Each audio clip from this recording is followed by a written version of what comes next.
The other day, I sat down on my day off work to watch this serial, and I was immediately met with one of the most intriguing openings to a story in a long time. So much subtle and overt world building packed into those first 4 minutes. It reminded me a lot of something like The Running Man, specifically the 80s Arnold Schwarzenegger movie, not the newer movie or the book it's based off, neither of which I've read or seen. It was a great, genuinely compelling introduction to a story, and then I got an email asking if I could come in and cover a shift. But I tell you what, I was still thinking about that intro by the time I got home from work that night, so I had a feeling that this was going to be something special. And if nothing else, it leads me to believe this will have a better memorability factor in comparison to much of 80s Who, at least in my opinion. We're in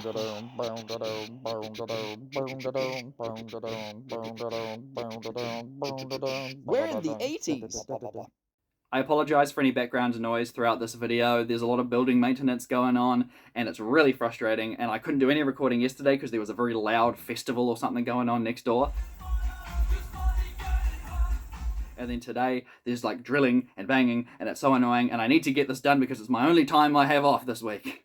Vengeance on Varos, not Varos, my mistake, gotta make sure I'm pronouncing that correctly, is the second serial of season 22. It is a two-parter, but bear in mind this is the season with the bizarre double-length episodes. It originally aired in January of 1985, and it stars my personal favourite classic doctor, Colin Baker, alongside his companion Perry. And this was one of only 3 Sixth Doctor adventures I hadn't already seen when coming into this review series. The other 2 being the Twin Dilemma and... you'll find out soon. So naturally, I was excited to see a new Colin Baker story for the first time, but also cautious, what with his era's reputation, and also because, despite being positive about it in my review last week, Attack of the Cybermen faded from my mind so quickly. Spoiler alert, I have a feeling this one's going to linger in my mind a lot longer. The story begins, as I said, with that attention-grabbing opening scene that does such a brilliant job of hooking the audience's attention and setting up the kind of depraved circumstances this planet's inhabitants find themselves in. A mining world where workers are worked to the bone, rations are scarce, rebels rise up and are quickly defeated, captured, and tortured for mandatory public broadcast.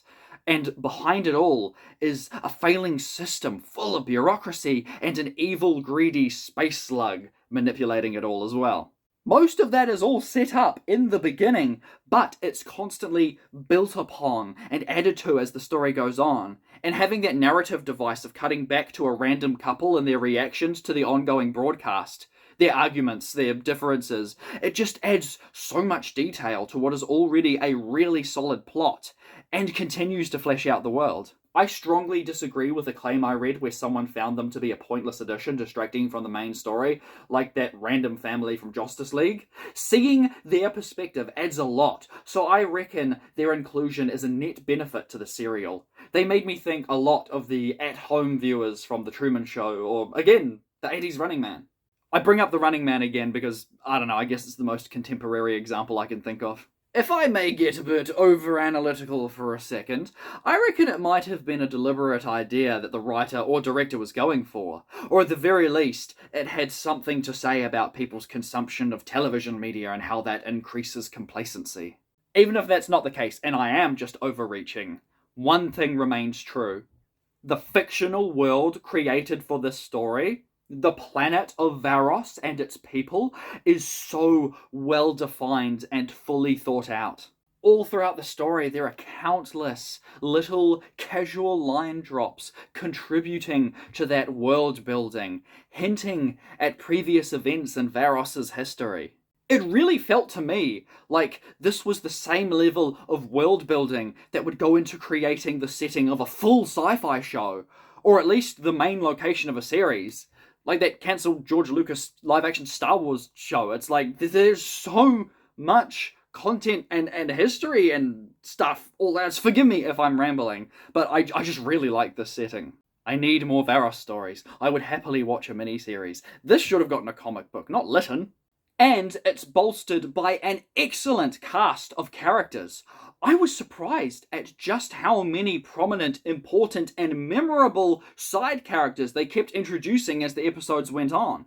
Seriously, you've got the governor, Blondie, the guy with a fabulous mustache, Timu Brand Showers Jack, Tragic Death Guy, and so many others. And even then, they get fleshed out character moments. Like, for instance, a generic soldier guy who tries to help out our heroes but dies suddenly.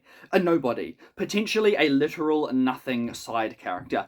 But they took the time to make him a real person who was once a friend to the main rebel escapee but changed over time without the presence of his best friend around, but ultimately decided to do good, which cost him his life. And I bet that makes him sound like a major player, but that was only like the 14th most important character in this story with like 5 lines of dialogue. It's incredible. While I was watching it, and again once it was over, I actually found myself wanting to learn more about this world.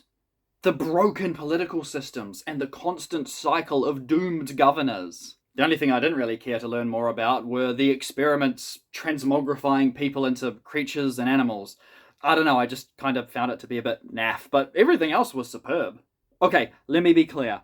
On face value, this really is just another solid 80s Doctor Who story. But the more I think about it, the more I find myself loving it and wanting to put it up there amongst some of my unexpected faves like the Reboss Operation, the Sunmakers, Power of Kroll, the Macra Terror, Big Kreb. I don't want to overhype this like it's some kind of masterpiece, but I do want to maximize this opportunity to talk positively about a serial that surprised me with just how great I found it. Actually, as a matter of fact, it wasn't until I was bringing up my unexpected faves just now that I even remembered how similar this was to the Sunmakers, so I popped back over to my classic Doctor Who review of it, and oh my gosh, yeah, the similarities, the parallels, like the different hierarchies of power and the systems at play, they are very similar. And just like that story, the Doctor doesn't show up for quite a while, and oh my gosh, I was fat in 2024. Getting back on topic, and you know what might seem strange to you? I haven't even mentioned the Doctor's role in the story yet. And you want to know why? Because Vengeance on Varos's world building is so strong that the Doctor and Peri are barely in it at the start, and yet I was fully captivated with the comings and goings on with this current cast of characters and the situation they find themselves in. It isn't until exactly 23 minutes into the first episode, the traditional runtime of an episode, mind you, that the TARDIS finally materializes on Varos. The TARDIS's chameleon circuit is also back to normal, by the way, so no more disguising itself as a toaster. How cool, and how unlike recent serials, to captivate me so much while featuring the Doctor so little. You know what? Screw it. I'll say it again. Give me a Varos miniseries. A Varos comic book. Now, something I normally mention but neglected to say at the start of this video was how I chose to watch this serial, because it's a little complicated. In case you didn't know, if I have a classic serial on both DVD and Blu-ray, and I have already seen the DVD before, then I'll watch the Blu-ray for the purposes of this review series. But if it's my first time watching it, then I will watch the DVD just so it gets at least one use out of its lifetime. So in this case, because it was my first time, I popped my 2-disc special edition DVD on. But I found out partway through watching episode 1 that there were a ton of deleted and extended scenes. So many, in fact, that for the Season 22 Classic Collection Blu-ray, they included a whole extra disc that includes a really well-made edit where they put all those missing clips back in with touched-up visual and sound quality and with added music and sound effects. So, halfway through the story, I caught up on the deleted scenes I missed, I took out my DVD, I popped the Blu-ray in so I could watch the Episode 2 Extended Edition, and oh my goodness, it was amazing. Honestly, I could gush about this amazing edit for a while now, but I don't want to make this video longer than it already is. Just know that clearly a lot of hard work went into this, rather than today's modern trend of just being lazy and using AI to do it. Like, somebody had to painstakingly put the footage back in, make it fit to the best ability that they could, and personally, it paid off. Just to know that for someone like myself, who was already loving the serial and wanted more, this was the perfect experience, and I'm so glad they made the extended cut for the Blu-ray. There are actually so many great special features on the special edition DVD and the Blu-ray. I assume the standard edition DVD had some cool stuff, but I don't know, I don't have that version. I rarely talk about special features that much anymore, because I don't really allow myself time to watch many of them, but I don't know, I guess because I adore Colin Baker so much, I've found myself exploring these bonus features a lot more lately. And for the record, I prefer the alternate music cue for the acid bath scene. Another great special feature. Okay, so I love the story. I absolutely love the world. What else? Well, I'm actually finding myself getting more invested in this Doctor and Perry's relationship. It's expanded on much more in the extended scenes, but even in its original broadcast version, I found myself smiling at their dynamic. I like how she playfully roasts the Doctor, who seems very self-indulgent in his new incarnation. He's so quick to give up on the task and pout, meanwhile she's having none of it. Makes a nice change from certain previous Doctors, barking nasty things at their companions who respond by shrinking inwards like a wounded puppy. And I'm not just talking about Canine. Man, the Doctor can be a real bully sometimes. But Perry, she's either gonna snap him out of it or chew his ear off. One way or another, she shows no signs of allowing him to sink into his self-indulgent, defeatist ways. In saying that, though, it's only the occasional moment on board the TARDIS where the Doctor acts like that. As a matter of fact, I'm pretty sure the only reason I noticed it here is because he did the same thing a couple of times back in the Twin Dilemma. Oh no, the TARDIS console unit didn't immediately react the way I wanted it to after a single try. I guess the TARDIS is dead and we shall have to go into exile forever. TARDIS is dead? Oh my goodness, the TARDIS is absolutely fine, Doctor. You just have to read the manual. Wait, there's a TARDIS manual? Bro, just read the damn manual and you might actually be able to pilot your spacecraft better. Actually, didn't Tegan and Nyssa find the TARDIS manual once before? If so, I kind of like that being a running joke, that it's being used to prop up a table or keep a door open or something. He has it, he just doesn't read it. I'm getting sidetracked again. I wish I could say I didn't get sidetracked or distracted while watching this, but alas, much like Attack of the Cybermen, I did start to feel the runtime partway through the second episode. But I would be a hypocrite if I complained about the length of the story when I literally said I wanted more out of it, so ultimately I was happy. There were also a couple of moments I couldn't help but chuckle to. Like this guard going for a lovely peaceful stroll, then, oh no, I'm dead! Or how about the painful green light returning from Pyramids of Mars? Or, oh my gosh, is that Jeff Goldblum? I wonder if this is where SpongeBob got the giant butterfly jump scare from. Ugh. Where did you get that fugly chair from, Doctor? There wasn't much that stood out to me as particularly bad. I mean, maybe there was the odd scene here and there of the broadcast version where I felt they could have taken that out and put in one of the deleted scenes with the Doctor and Perry just showing their dynamic. I mean, I guess if I really had to nitpick, there was one little moment where a side character was given one of the coolest lines of dialogue in the entire story, but chose to deliver it in the most mundane, lukewarm tone imaginable. Varos? Varos is what it always was. A prison planet, a colony for the criminally insane. The descendants of the original officers still rule by fear, with the spectacle of death being our only entertainment. That is what John Dar found. What he learnt. And that's why they want to kill him. Or, you know, you could just read it. Varos is what it always was. A prison planet, a colony for the criminal. You get my point. Again, I'm only nitpicking, but I truly felt it deserved a better line read. Oh, and the ending wrap-up is a bit sudden, I guess. It's one of those moments where some bad guys get taken out, and then suddenly it's like, oh, that's it? The good guys just won, I guess? No more obstacles? Okay, cool. The extended cut does alleviate it somewhat, but it's still very sudden. So, yeah, nothing really worth complaining about from me. I know the acid bath scene caused a bit of a stir at the time and is still frowned upon sometimes today, but honestly, the Doctor didn't outright shove some innocent people into a vat of acid, alright? He was attacked, he defended himself, they both fell in their own accidental ways. Okay, maybe the little quip afterwards was a bit too far, but nowhere near as far as some Colin Baker haters are willing to take this moment. Get over it. And now to end the video on something I bet y'all have been waiting for me to talk about. Or at the very least wondering why I haven't mentioned it yet. Something that is so inextricably linked with this serial that it may very well be the first thing that pops into your mind when you hear Vengeance on Varos. I mentioned it briefly at the start, that being the character of Syl.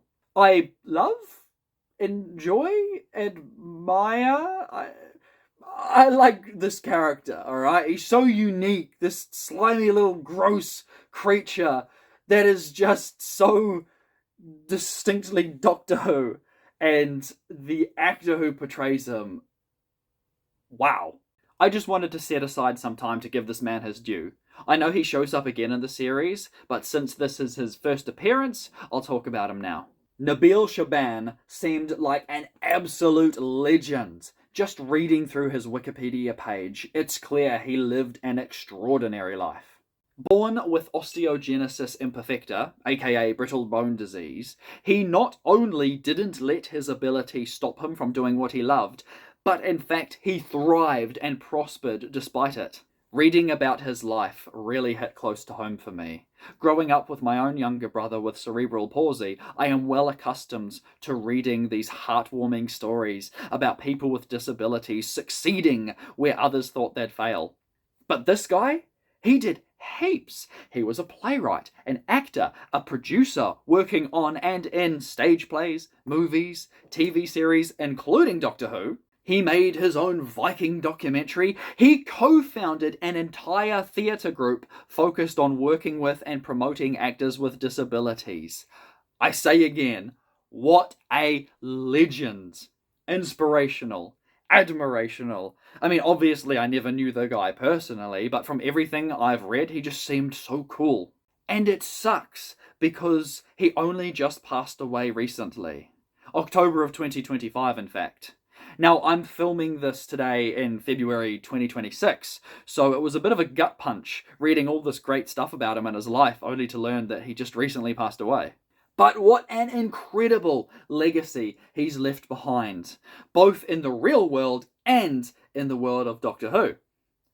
Looks like I might be dipping my toes into the pool of Doctor Who spin-offs again after all. His performance as Syl was great. Much like Colin Baker, I was enamored by the performance. He imbues this creature with such a slimy, detestable energy. It could easily have been such a boring or mundane character, but everything he puts into it is so memorable. You love to hate Syl. And that laugh, oh, it's so gross and iconic. Nabil is a legend. Syl is a compelling villain, and I cannot wait to see them both again. And that is Vengeance on Varos. The only question I'm left wondering is, what the heck is that Wookiee-looking thing on disc 2 and the DVD cover? I know what it's supposed to be, but I don't recall Perry turning that much into a bird. If it happened, it was only for a couple of seconds before turning back to normal. Which, credit to the makeup team, because the props department obviously had a field day working on that, but it's how is a 2-second scene supposed to accurately represent a serial? Sometimes I seriously question the thought process behind these DVD covers, man. Hello, thank you very much for watching the video. I greatly appreciate your time. Hopefully when I film next week's video, all this annoying building modification noise won't still be going on. But if I'm being honest, it'll probably be going on for weeks because it was supposed to be finished months before I moved into this apartment complex, so that's fun. Feel free to check out the bloopers video for a couple of examples of the noise driving me crazy.